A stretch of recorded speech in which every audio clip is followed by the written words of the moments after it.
हाँ जी बच्चों, सत श्री अकाल जी साਰਿਆਂ ਨੂੰ। मैं दविंदर सिद्धू। लो बई, एक खेड जगत की दुनिया ਦੇ ਵਿੱਚੋਂ ਇੱਕ ਅਪਡੇਟ ਦੇਣ ਜਾ ਰਿਹਾ ਤੁਹਾਨੂੰ ਪਤਾ ਹੈ ਮਹਿਲਾ ਕ੍ਰਿਕਟ ਓਡੀਆਈ ਵਰਲਡ ਕੱਪ ਚੱਲ ਰਿਹਾ ਹੈ ਜਿਹਨੂੰ ਭਾਰਤ ਤੇ ਸ਼੍ਰੀਲੰਕਾ ਹੋਸਟ ਕਰ ਰਿਹਾ ਹੈ। ਉਹਦੇ ਵਿੱਚ ਦੁਨੀਆ ਦੀ ਨੰਬਰ 1 ਬੈਟਸਮੈਨ ਓਡੀਆਈ ਕ੍ਰਿਕਟਰ ਜਿਹਦਾ ਨਾਮ ਹੈ ਸਮ੍ਰਿਤੀ ਮੰਧਾਨਾ, ਉਹਨਾਂ ਨੇ ਬਾਈ ਆਸਟ੍ਰੇਲੀਆ ਖਿਲਾਫ ਇੱਕ ਬਹੁਤ ਹੀ ਜ਼ਬਰਦਸਤ ਪਾਰੀ ਖੇਡੀ ਹੈ। 66 ਗੇਂਦਾਂ ਵਿੱਚ 80 ਰਨ ਦੀ ਪਾਰੀ। ਹੁਣ ਇਹ ਦੇਖਿਆ ਜਾਵੇ ਕੋਈ ਬਾਲੀ ਵੱਡੀ ਪਾਰੀ ਤਾਂ ਹੈ ਨਹੀਂ, ਬਟ ਇਹਨਾਂ ਨੇ ਜਿਹੜੇ ਰਿਕਾਰਡ ਤੋੜੇ ਨੇ ਉਹ ਇਸ ਪਾਰੀ ਦੇ ਨਾਲ ਜੋ ਰਿਕਾਰਡ ਤੋੜੇ ਆ ਉਹ ਮੇਨ ਗੱਲ ਹੈ। ਸਭ ਤੋਂ ਪਹਿਲਾਂ ਤਾਂ ਇੱਕ ਕੈਲੰਡਰ ਈਅਰ ਦੇ ਵਿੱਚ ਸਭ ਤੋਂ ਜ਼ਿਆਦਾ ਰਨ ਮਾਰਨ ਵਾਲੀ ਇਕਲੌਤੀ ਪਲੇਅਰ ਜਿਹੜੀ ਹੈ ਉਹ ਸਾਡੀ ਸਮ੍ਰਿਤੀ ਮੰਧਾਨਾ ਬਣ ਗਈ ਹੈ। ਇੱਕੋ ਕੈਲੰਡਰ ਈਅਰ ਦੇ ਵਿੱਚ 1062 ਰਨ ਉਹਨੇ ਕੰਪਲੀਟ ਕੀਤੇ ਨੇ।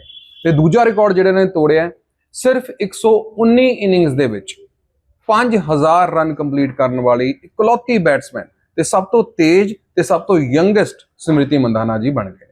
ਸੋ ਐਵੇਂ ਦੀਆਂ ਅਪਡੇਟਸ ਨਾਲ ਤੁਸੀਂ ਜੁੜੇ ਰਹਿਣਾ ਚਾਹੁੰਦੇ ਹੋ ਤੇ ਮੇਰੇ ਤੋਂ ਇਹ ਅਪਡੇਟਸ ਲੈਣਾ ਚਾਹੁੰਦੇ ਹੋ ਤਾਂ ਮੇਰੇ ਨਾਲ ਤੁਸੀਂ ਹਰ ਰੋਜ਼ 8 AM ਸਿੱਧੂ ਟਾਕ ਸ਼ੋਅ ਦੇ ਵਿੱਚ ਜ਼ਰੂਰ ਜੁੜੋ। ਧੰਨਵਾਦ।